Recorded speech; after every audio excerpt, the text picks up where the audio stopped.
Hello friends, मैं Deepak Malik. Welcome to DM academy. So आज का जो टॉपिक है हमारा टाइप ऑफ कैलकुलेटर। ऐसे तो कई सारे कैलकुलेटर है बट ज़्यादातर फाइनेंशियल फील्ड में यूज होने वाले जो कैलकुलेटर है उसके बारे में हम बात करेंगे। तो पार्ट वन में हम डिस्कस करेंगे लोन कैलकुलेटर और इन्वेस्टमेंट कैलकुलेटर, और पार्ट टू में हम देखेंगे इनकम टैक्स कैलकुलेटर और जीएसटी कैलकुलेटर। ओके, सबसे पहले हम लोन कैलकुलेटर के बारे में जानेंगे। सिंपली आपको क्या करना है, गूगल पे आके यहाँ पे लोन कैलकुलेटर लिखना है। कई सारे लिंक मिल जाएगी आपको, उसमें से आपको फर्स्ट लिंक पे क्लिक करना है। नाउ ठीक है, अभी यहाँ पे आपको home loan, personal loan, car loan, कई सारी लोन के बारे में यहाँ पे मिल जाएगी। आप कोई भी क्लिक करो, कोई दिक्कत नहीं है। आपको जो आंसर या रिजल्ट मिलेगा वो सेम ही रहेगा। ठीक है, तो यहाँ पे आपको क्या करना है, सिंपली आप जितने की लोन लेने वाले हो ना वो अमाउंट लिख दो। मान लो कि आप 7 लाख की लोन लेने वाले हो तो यहाँ लिख दो 7 लाख रुपीज। ठीक है, कितने परसेंट पे लेने वाले हो अब ये चीज कौन बताएगा? जहां से आप लोन ले रहे हो बैंक कर्मचारी बताएगा कि आप इतने परसेंट पे आपको लोन मिलने वाली है। तो मान लो कि 10% के हिसाब से, 10% के हिसाब से आपको क्या मिलने वाला है, लोन मिलने वाली। कितने साल के लिए ले रहे हो? मान लो कि आप 8 साल के लिए ले रहे हो। तो सिंपली ये तीन चीजें आपको पता होनी चाहिए, लोन की अमाउंट, कितने परसेंट पे, और कितने साल के लिए। ये तीन चीज आपको कंफर्म होनी चाहिए। डन।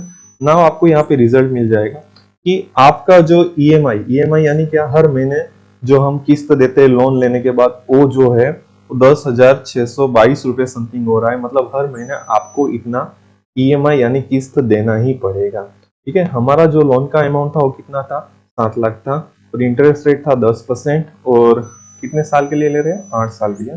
तो 8 साल में जो हमें इंटरेस्ट पे करना है वो कितना है, 3,19,704 रुपये। मतलब total principal amount plus interest. Principal amount यानी क्या, आपने जो अमाउंट लिया कितने का था, 7 लाख का था ना, तो 7 प्लस इंटरेस्ट कितना है, 3,19,704। ये दोनों का टोटल कितना हो जाएगा, 10,19,704।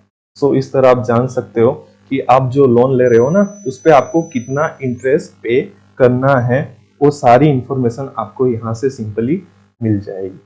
Thank you. ओके, नाउ हम बात करेंगे इन्वेस्टमेंट कैलकुलेटर। ठीक है, सिंपली आपको क्या करना है, गूगल में जाके टाइप करोगे आप, यहाँ पे गूगल में जाके सिंपली आपको टाइप करना है इन्वेस्टमेंट कैलकुलेटर।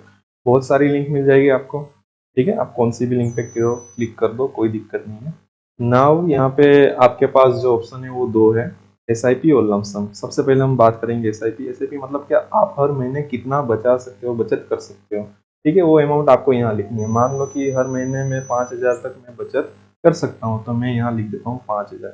अभी आपको ऐसा लग रहा है कि मैं इतने साल तक बचत करूंगा तो मेरे को इतना रिटर्न मिलने वाला है। तो मान लो कि आपको लग रहा है कि 12% तक आपको रिटर्न मिलेगा। जो अमाउंट आप इन्वेस्ट कर रहे हो उस पर आपको लग रहा है कि आपको रिटर्न जो मिलने वाला है वो 12% के हिसाब से मिलेगा, तो आप यहाँ पे लिख दो 12%। तो टाइम पीरियड आप कितने साल तक बचत करोगे, मतलब हर महीने 5,000 तक कटने वाला, वो आप कितने साल तक बचत कर सकते हो। तो मान लो कि आप 15 साल तक कर सकते हो, तो यहाँ 15 साल। ठीक है, नाउ सिंपली हमने यहाँ पे किया कितना आप बचत कर सकते हो हर महीने, वो लिखना है। और आपको लग रहा है इतना परसेंट मुझे रिटर्न मिलने वाला है, तो जो टाइम पीरियड है मतलब आप कितने साल तक कर सकते हो, यहाँ सिंपली लिखना है। नाउ आपका टोटल इन्वेस्टमेंट अमाउंट कितना हो गया, 9 लाख हो गया। और 12% के हिसाब से 15 साल के लिए जो आपको रिटर्न मिलेगा वो कितना हो जाएगा, 16,22,880 रुपये।